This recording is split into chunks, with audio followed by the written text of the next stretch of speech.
High বন্ধু, কেমন আছো? আশা করি ভালো আছো। আজ করছি দেখো, এই মাছগুলা দিয়ে পাতলা করে ঝোল করব।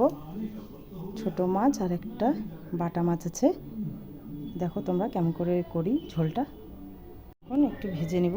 সে লবণ দিচ্ছি মাছে, হলুদ দিয়ে মাখিয়ে নেব মাছটা। মাছ ভাজার জন্য কড়াই তেল দিয়ে দিচ্ছি।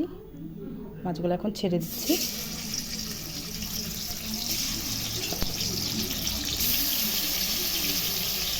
এই তিনটা মাছ ভাজা হয়ে গেছে। এখন এই ছোটো মাছগুলো ভেজে নিচ্ছি।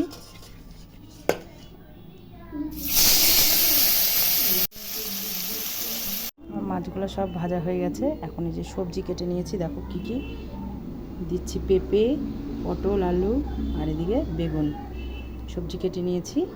কাঁচা লঙ্কা দিয়ে করবো ঝোলটা। দেখো, দেখতে থাকো তোমরা। ঝোলগুলো করে নেবো। আগে বেগুনগুলো ভেজে নিচ্ছি।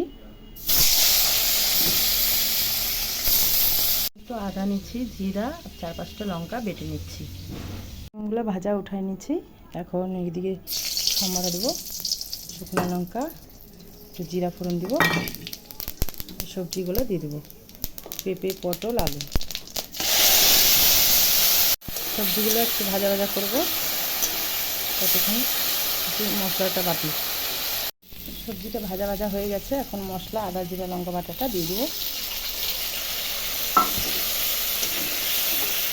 এখন কিছুক্ষণ কষাবো একটু মশলাটা দিয়ে।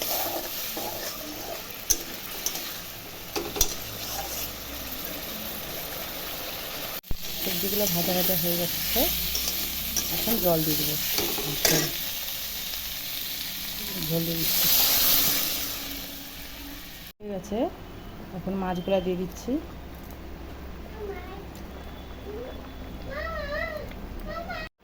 আমার মাছের ঝোল তৈরি হয়ে গেছে বন্ধুরা। তো দুপুরকার লাঞ্চ করে নিচ্ছি, তোমরাও করে নাও। টাটা।